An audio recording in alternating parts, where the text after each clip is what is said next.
Hello students, welcome back to my YouTube channel Sonu Verma agri exam prep में एक बार फिर से आप सभी का स्वागत है। स्टूडेंट्स, आज की क्लास में हम हमारा नेक्स्ट फ्रूट डिस्कस करेंगे, एवोकाडो कल्टीवेशन। देखिए, जितने भी फ्रूट्स हैं उनके अंदर मोस्टली आपको देखने को मिलता है कार्बोहाइड्रेट। कार्बोहाइड्रेट में भी फ्रूट्स के अंदर मेनली क्या पाया जाता है, तो मेनली इनके अंदर फ्रक्टोज शुगर जो है पाया जाता है, इसलिए इसको फ्रूट शुगर भी बोलते हैं।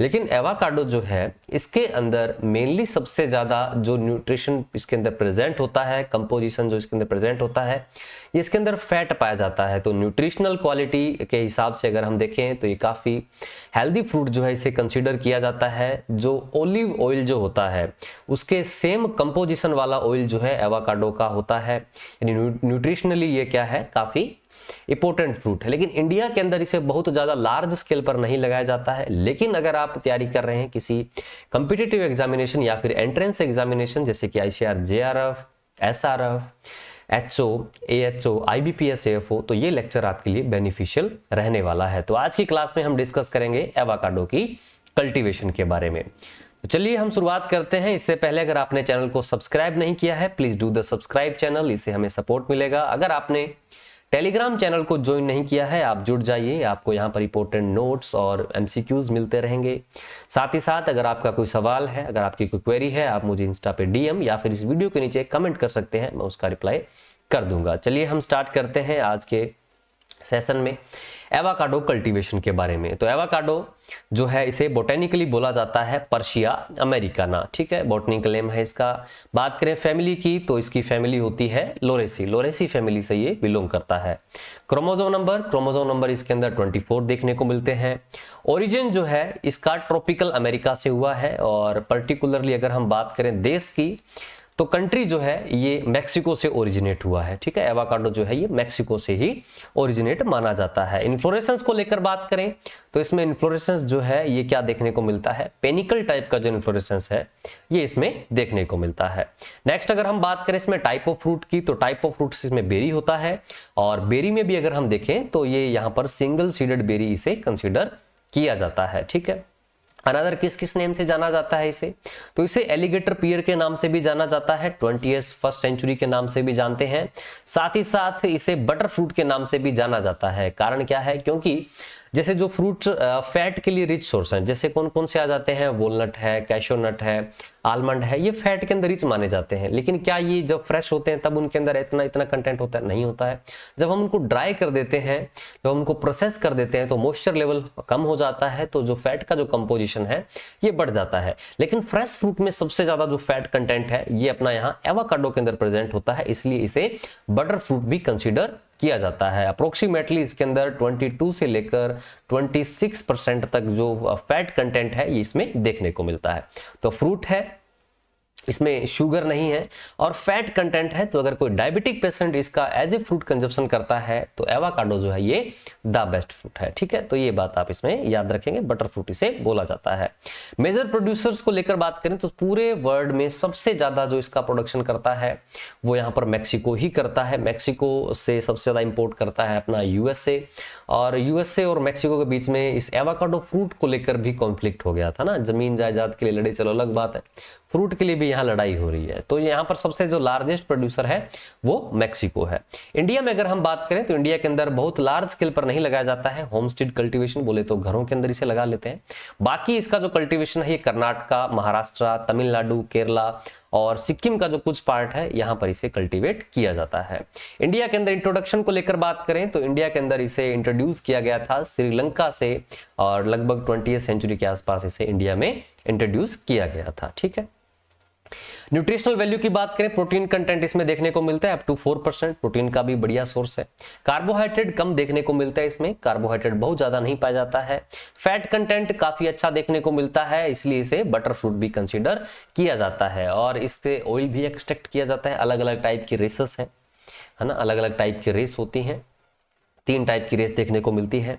उनमें से कई रेसेस जो है मेनली ऑयल प्रोडक्शन के लिए लगाई जाती है। तो ऑयल यहाँ क्या खास बात है, यहाँ पर इसका काफी न्यूट्रिशनल होता है। ऑयल जो है कंपोजिशन जो है बिल्कुल ओलिव ऑयल की तरह ही देखने को मिलता है। साथ ही साथ ओलिक एसिड जो है इसका रिच सोर्स भी यहाँ पर देखने को मिलता है।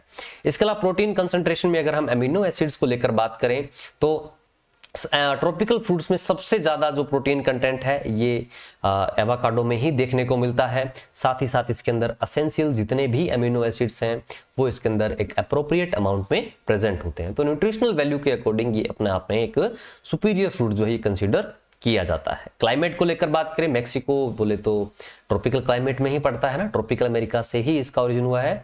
तो इसे ग्रो करने के लिए ट्रॉपिकल और सेमी ट्रॉपिकल जो क्लाइमेट है ये इसके लिए सबसे बढ़िया देखने को मिलती है। ठीक है, बात करें सोइल की तो वाइड रेंज ऑफ सोइल के अंदर इसको आसानी से लगाया जा सकता है, लेकिन एवोकाडो जो है ये वाटर लॉगिंग कंडीशन के लिए काफी ज्यादा ससेप्टिबल देखने को मिलता है। अगर वाटर लॉगिंग कंडीशन काफी ज्यादा रहती है तो ऐसे में फाइटोपथोरा सिनामोनी जो फंगस है ये डेवलप हो जाता है और ऐसे में रूट रोट ये कोज करता है, यानी कि जड़ सड़न, इसे हिंदी में बोल देते हैं, जड़ सड़न को ये कोज करता है। फाइटोपथोरा फंगस जो है इसके द्वारा ये देखने को मिलता है। और ये कब होता है तो ये यहाँ पर वाटर स्टेग्नेशन या फिर वाटर लॉगिंग के कारण देखने को मिलता है। तो एवोकाडो वाटर लॉगिंग के लिए काफी ज्यादा ससेप्टिबल होता है। ठीक है, और साथ ही साथ ये ससेप्टिबल होता है to saline soil. Saline soil के अंदर भी इसे नहीं लगाया जा सकता है, इसके लिए ससेप्टिबल देखने को मिलता है। एक ऑप्टिमम पीएच रेंज को लेकर बात करें तो 5 से लेकर 7 पीएच का जो सोइल है, 5 to 7 पीएच का जो सोइल है इसके लिए सबसे बेस्ट देखने को मिलता है। नेक्स्ट हम बात करें इसके मल्टीप्लिकेशन मेथड्स के बारे में, यानी कि प्रोपोगेशन मेथड। तो मेनली जो है इसका प्रोपोगेशन ये सीड के थ्रू होता है। सीड वायबिलिटी 2 से 3 वीक के लिए ही यहाँ पर रहती है। और अगर हम सीड को लगा रहे हैं तो ये इसका ट्रांसप्लांटिंग कब किया जाता है, नर्सरी से मेन फील्ड में कब इसे ट्रांसप्लांट करते हैं तो एट द मंथ ऑफ, यानी कि at the age of 6 to 8 month, यानी कि जब इसकी एज 6 to 8 मंथ की हो जाती है, 6 से 8 महीने की जो सीडलिंग है हो जाती है, उस टाइम हम इसे नर्सरी से निकाल के मेन फील्ड में ट्रांसप्लांट कर देते हैं। और जो प्लांट हम सीडलिंग के थ्रू लगाते हैं जब ये 10 to 15 ईयर्स की एज के अंदर आ जाते हैं तो पर प्लांट हमें प्रति पौधा जो 300 से 400 फ्रूट है ये हमें इल्ड जो है ये देखने को मिलती है। बाकी इसका जो प्रोपोगेशन है वेजिटेटिव मेथड से भी किया जाता है। वेजिटेटिव मेथड में इसमें यहाँ पर बडिंग, ग्राफ्टिंग जो है ये मेथड काम में लिया जाता है। ग्राफ्टिंग में भी हम बात कर सकते हैं, क्लेफ्ट ग्राफ्टिंग मेथड जो है इसका यहाँ पर यूज किया जाता है। ठीक है, बाकी इनार्चिंग का भी इसमें यूज करते हैं। मेनली इसका प्रोपोगेशन सीड के थ्रू देखने को मिलता है। बात करें रूट स्ट्रोक के बारे में तो रूट स्ट्रोक यहाँ पर कई सारे हैं। मैक्सिकन रूट स्ट्रोक काफी पॉपुलर है और वो रूट स्ट्रोक कौन कौन से हैं, डूसा है, ड्यूक 7 है और बोंटी है। ये 3 रूट स्ट्रोक आप याद रखेंगे, ये इंपॉर्टेंट रूट स्ट्रोक है और एवोकाडो के अंदर ये काम में लिए जाते हैं। बाकी वेस्ट इंडियन स्ट्रोक जो है ये प्रेफर किए जाते हैं वार्मर रीजन के लिए, यानी जो गर्म क्षेत्र जो है, गर्म रीजन जो है वहां पर लगाने के लिए जो बेस्ट रूट स्ट्रोक है वो यहाँ पर वेस्ट इंडियन रेस के जो टाइप्स के आगे जो वेराइटीज आ जाती हैं ये सबसे बढ़िया देखने को मिलते हैं। साथ ही साथ ये सोलिनिटी बोले तो जो लवणता होती है, सेलाइन सोइल जो होती है, इसके लिए भी यहाँ पर ये टॉलरेंट जो है ये देखने को मिलते हैं। ठीक है, प्लांटिंग को लेकर बात करें, एवोकाडो में जो प्लांटिंग डिस्टेंस रखा जाता है ये 6 to 12 मीटर के आसपास रखा जाता है। 6 मीटर पर भी इसका जो प्लांटिंग है किया जा सकता है, 12 मीटर पर भी किया जा सकता है। बात डिपेंड करती है प्लांट के कैनोपी पर। अगर ड्वार्फ कैनोपी है 6 मीटर रखा जा सकता है और अगर विग्रस कैनोपी है तो यहाँ पर मैक्सिमम जो 12 मीटर का जो प्लांटिंग डिस्टेंस है ये भी रखा जा सकता है। पिट साइज को लेकर बात करें तो 90 सेंटीमीटर क्यूब का जो पिट साइज है ये यहाँ पर रखा जाता है। इसके अलावा देखिए किस तरह का क्रॉपिंग पैटर्न जो है यहाँ पर काम में लिया जाता है, क्रॉपिंग सिस्टम काम में लिया जाता है। देखिए जो कर्नाटका का जो कुर्ग रीजन है यहाँ पर लगाया जाता है एवोकाडो को, किस क्रॉप के साथ, यहाँ पर कॉफी के साथ इसे में यहाँ पर लगाया जाता है। तो कॉफी के साथ हम यहाँ पर किसको ग्रो कर लेते हैं, एवोकाडो को भी ग्रो कर लेते हैं। कहाँ पर ये किया जाता है तो ये कर्नाटका के कुर्ग रीजन में किया जाता है। ठीक है, अब हम यहाँ पर बात कर लेते हैं जो एवोकाडो की जो रेसेस हैं, जो टाइप्स हैं एवोकाडो के, वो यहाँ पर कौन कौन से हैं। 3 टाइप के रेस यहाँ पर देखने को मिलते हैं। इसमें मैक्सिकन रेस है, गोटेमाला रेस है और वेस्ट इंडियन रेस है। यहाँ पर अलग अलग कैरेक्टर्स दिए गए हैं, कैरेक्टर्स के आधार पर इनका यहाँ पर बेसिस पर इनका वर्क क्लासिफिकेशन किया गया है। जैसे कि नेटिव को लेकर बात करें तो मैक्सिकन रेस मैक्सिको से ओरिजिनेट हुआ है, गोटेमाला से हुआ है। वेस्ट इंडियन रेस जो है ये सेंट्रल अमेरिका से ओरिजिनेट हुआ है। क्लाइमेटिक अडेप्टेशन को लेकर बात करें तो Mexican race semi tropical region में लगाई जा सकती है, गोटेमाला रेस जो है सब ट्रॉपिकल रीजन में लगाई जाती है। वहीं वेस्ट इंडियन रेस की बात करें तो ये ट्रॉपिकल रीजन में लगाई जाती है। कुछ कैरेक्टर इसमें इंपॉर्टेंट है, जैसे कि कोल्ड टॉलरेंस। कोल्ड टॉलरेंस से बात करें तो मैक्सिकन रेस जो है ये कोल्ड टॉलरेंस के लिए सबसे ज्यादा ससेप्टिव टॉलरेंट देखने को मिलती है। बाकी जो है इंटरमीडिएट है और लिस्ट है, याद रखने की जरूरत नहीं है। सैलिनिटी टॉलरेंस को लेकर बात करें तो ये कैरेक्टर भी यहाँ पर इंपॉर्टेंट है। मैक्सिकन रेस लिस्ट है, ग्वाटेमाला रेस इंटरमीडिएट है। सबसे जो मोस्ट इंपॉर्टेंट टॉलरेंट रेस है सैलिनिटी के लिए वो यहाँ पर वेस्ट इंडियन रेस है। तो आपको जो टॉलरेंस है, मोस्ट टॉलरेंस जो है उसको आपको याद करना है, ठीक है।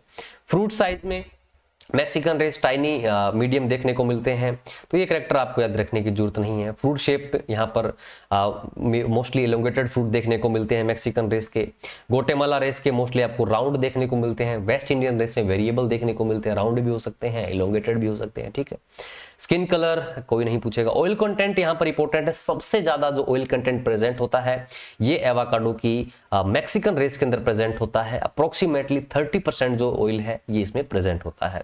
ग्वाटेमाला रेस में मीडियम ऑयल कंटेंट प्रेजेंट होता है 7 to 18, और सबसे लोएस्ट कंटेंट ऑफ ऑयल जो है ये यहाँ पर वेस्ट इंडियन रेस में होता है, जो कि 5 to 7% देखने को मिलता है।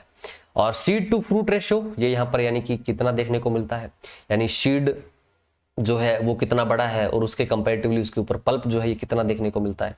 तो सीड फ्रूट रेशो लार्ज देखने को मिलता है मैक्सिकन रेस में, और ग्वाटेमाला रेस में आपको स्मॉल देखने को मिलता है। वेस्ट इंडियन रेस में भी आपको लार्ज जो है ये देखने को मिलता है, ठीक है। फ्लेवर को बात करें तो यहाँ पर ज्यादा कुछ इसमें फ्लेवर के रिगार्डिंग बात नहीं है, क्योंकि ये एक टेस्टलेस फ्रूट कंसीडर किया जाता है ना। कैसा फ्रूट कंसीडर करते हैं, टेस्टलेस फ्रूट भी इसे कंसीडर किया जाता है, क्योंकि मेनली इसके अंदर कंपोजिशन क्या है, फैट का है। फैट यहाँ पर टेस्टलेस ही देखने को मिलती है। ये सरफेस को लेकर बात है तो इसमें कुछ ज्यादा आपको याद रखने की जरूरत नहीं है। 3 कैरेक्टर्स आपको अच्छे से याद कर लेने हैं। कोल्ड टॉलरेंस कैसा है, सैलिनिटी टॉलरेंस कैसा है, और इन रेसेस के अंदर ऑयल कंटेंट बोले तो तेल की मात्रा कितनी है, ये बातें आपको याद कर लेनी है।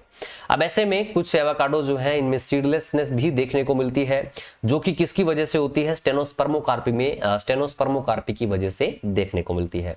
ग्रेप पीछे हमने क्रॉप डिस्कस किया था, ग्रेप के अंदर भी स्टेनोस्पर्मोकार्पी देखने को मिलती है। क्या होती है, बात की थी, पोलिनेशन भी हो जाता है, फर्टिलाइजेशन भी हो जाता है, उसके बाद भी फ्रूट जो है ये अपने सीडलेस रह जाते हैं। कारण क्योंकि जो ओवेरी है, जो एम्ब्रियो जो है उसका यहाँ पर क्या हो जाता है, अबॉर्शन हो जाता है, जिसकी वजह से डेवलप हो रहा सीड चेक हो जाता है, उसका डेवलपमेंट कंटिन्यू नहीं रह पाता है, ठीक है। तो ये यहाँ पर सीडलेसनेस जो इसके अंदर देखने को मिलती है। जो फ्रूट सीडलेस होते हैं उन्हें यहाँ पर क्या बोला जाता है, क्यूक्स या फिर कॉकटेल एवोकाडो बोला जाता है। तो सीडलेस एवोकाडो को क्यूक्स बोला जाता है, ये आप याद रखेंगे।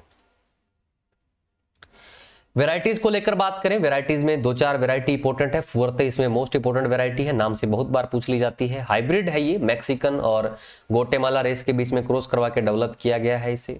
और सबसे लीडिंग जो पॉपुलर वेराइटी है वो यहाँ पर फुअर्ते ही है। इसके अलावा ये यहाँ पर जो है कोल्ड के लिए क्या देखने को मिलता है, फुअर्ते रेसिस्टेंट देखने को मिलता है, ठीक है। इसके अलावा हस वेराइटी है, वर्ल्ड के अंदर काफी फेमस वेराइटी है। साथ ही साथ ये सब ट्रॉपिकल क्लाइमेट के लिए भी यहाँ पर क्या देखने को मिलती है, सुटेबल देखने को मिलती है, ठीक है। इसके अलावा पैराडेनिया पर्पल हाइब्रिड पीपीएच इसे बोला जाता है, ये भी काफी पॉपुलर वैरायटी है। ये 3 वैरायटी इंडिया के अंदर काफी ज्यादा लगाई जाती है, फुअर्ते है, हस है और पीपीएच है, तो ये काफी पॉपुलर वैरायटी है, ठीक है। इसके अलावा लूला है, पिंकरटोन है, पोलोक है, बाकोन, ब्रोकडेन, एंटिंगर, मोनोर, इसके अलावा शारविल, ये कुछ है। और IIHR हसरगट्टा बेंगलोर से डेवलप की गई जो वैरायटी है, न्यू रिलीज जो वैरायटी है, वो यहाँ पर कौन सी है, अर्का सुप्रीम है। तो इस वैरायटी को आप अच्छे से याद रखिएगा, पूछी जा सकती है आपके एग्जाम के अंदर। ये यहाँ हस वैरायटी है, ये यहाँ पर फुअर्ते वैरायटी है, जो कि काफी फेमस वैरायटी है वर्ल्ड वाइड, है ना। तो ये इसके इमेजेस भी हमने शामिल कर दिए हैं। राइपनिंग एक्सेलरेशन को बात करें तो यहाँ पर देखिए ये कैसा फ्रूट होता है, क्लाइमेक्टेरिक फ्रूट होता है ना। बाकी मोस्टली इसे राइप होने के बाद ही हार्वेस्ट किया जाता है, क्योंकि ये ग्रीन ही देखने को मिलता है even after ripening. Colour develop, इसमें पिगमेंटेशन बहुत अधिक डेवलप नहीं होते हैं, तो ये राइपनिंग के बाद भी ग्रीन ही आपको देखने को मिलता है। तो हम इसे हार्वेस्ट मेच्योरिटी पर ना करके राइपनिंग पर ही हार्वेस्ट करते हैं। कई बार प्रॉपर अमाउंट ऑफ इथाइलिन मिल नहीं पाता है फ्रूट्स को, इस वजह से वो इनअप्रोप्रिएट राइप देखने को मिलते हैं। ऐसे में अगर हम राइपनिंग को और इन्हांस करना चाहते हैं तो हम 10 ppm जो है इसका एप्लीकेशन कर सकते हैं। लगभग 25 से लेकर 49 घंटों तक हम इथाइलिन चैम्बर के अंदर रख सकते हैं और जो राइपनिंग प्रोसेस है उसको हम एक्सेलरेट कर सकते हैं।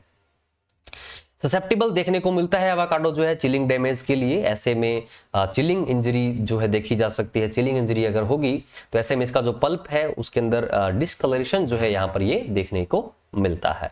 स्टोरेज को लेकर बात करें, जितनी भी कमर्शियल वैरायटीज हैं इनके स्टोरेज के लिए जो सबसे सेफ टेम्परेचर कंसीडर किया जाता है ये 4.5 से लेकर 12.8 डिग्री सेल्सियस का टेम्परेचर सबसे बेस्ट है और एटलीस्ट हम 2 हफ्तों तक एवोकाडो को स्टोर करके आसानी से रख सकते हैं। ऐसे ही एवोकाडो के अंदर फ्रूट फ्लाई जो है after post harvest fruit fly का इन्फेस्टेशन काफी ज्यादा देखने को मिलता है। इससे बचने के लिए हम एवोकाडो के अंदर हॉट वाटर ट्रीटमेंट जो है करते हैं। हॉट वाटर ट्रीटमेंट आपको पता है मैंगो के अंदर भी यहाँ पर किया जाता है, एवोकाडो के अंदर भी किया जाता है। पर्पस यहाँ पर यह है ताकि इंप्रूव किया जा सके, मेनली हस जो वैरायटी है इसके अंदर किया जाता है, ठीक है, इंप्रूव किया जा सके क्वालिटी को ताकि फ्रूट फ्लाइज का जो इन्फेस्टेशन है ये नहीं देखने को मिले। टेम्परेचर या ड्यूरेशन को लेकर बात करें तो 41 डिग्री सेल्सियस टेम्परेचर रखा जा सकता है 25 से 30 मिनट के लिए, या फिर 42 डिग्री सेल्सियस टेम्परेचर रखा जा सकता है 25 मिनट के लिए। और इसके बेनिफिट क्या होंगे तो यहाँ पर एक्सटर्नल और इंटरनल जो फ्रूट क्वालिटी है वो काफी बेस्ट देखने को मिलेगी। साथ ही साथ फ्रूट फ्लाई का जो इन्फेस्टेशन है ये भी हमें नहीं देखने को मिलेगा। तो ये हॉट वाटर ट्रीटमेंट जो है एवोकाडो के अंदर किया जाता है। पेस्ट को लेकर बात करें, ग्रीडी स्केल इसमें देखने को मिलता है। हेमीबेरलिशिया रेपेक्स जो है इसका जूलॉजिकल नेम है और इसके अंदर मेजर पेस्ट है, याद रखेंगे। डिजीज इसमें फ्रूट रोट देखने को मिलता है, कोलेट्रोट्राइकम गलियोस्पोरोडस की वजह से होता है, फंगस है ये। इसके अलावा इसमें रूट रोट देखने को मिलता है, फाइटोपथोरा सिनोमोनी की वजह से होता है, काफी सीरियस डिजीज है। वाटर लॉगिंग कंडीशन में ये सबसे ज्यादा देखने को मिलता है, ठीक है, तो ये बात आप इसमें याद रखेंगे। इसमें फिजियोलॉजिकल डिसऑर्डर्स यहाँ पर कुछ मेजर हैं, जैसे कि मेसोकार्प डिस्कलरेशन, ये यहाँ पर पीपीओ की वजह से देखने को मिलता है। पीपीओ क्या होता है? पॉलीफिनोल ऑक्सीडेज एंजाइम इसे बोला जाता है। हम कट करके रख देते हैं, कई फ्रूट्स को हम देखते हैं कि ऑक्सीजन के प्रेजेंस में होते ही वो काले पड़ जाते हैं, तो ये यहाँ पर पीपीओ की वजह से देखने को मिलता है, ठीक है। तो मेसोकार्प डिस्कलरेशन इसे बोला जाता है, जो कि आप इमेज में देख सकते हैं। इसके अलावा टिप बर्न देखने को मिलता है, जो लीव्स होती हैं उनका टिप जो है बर्न होना शुरू हो जाता है, ये देखने को मिलता है आपको क्लोराइड की टॉक्सिसिटी की वजह से, और ये सबसे ज्यादा होता है स्प्रिंग सीजन के अंदर, ठीक है। इसके अलावा इसमें ग्रे पल्प भी देखने को मिलता है, जो कि वार्मर एरियाज में देखने को मिलता है। पल्पी स्पॉट भी इसमें देखने को मिलता है। इसके अलावा इसके अंदर एपोप्लेक्सी जो डिजीज है, एपोप्लेक्सी जो डिसऑर्डर है वो भी यहाँ पर इसमें देखने को मिलता है। तो ये इसके अंदर हमने फिजियोलॉजिकल डिसऑर्डर्स की हमने बात कर ली है। तो ये हमारी आज की क्लास के अंदर हमने एवोकाडो क्रॉप को डिस्कस किया है। आई होप ये लेक्चर आपको पसंद आया होगा। अगर पसंद आता है तो वीडियो को लाइक और चैनल को सब्सक्राइब करना बिल्कुल ना भूलें। ऐसे ही वीडियोस के लेक्चर के साथ हम मिलते रहेंगे इस यूट्यूब चैनल पर। मिलेंगे हम नेक्स्ट सेशन में। आज के लिए इतना ही। Thank you so much.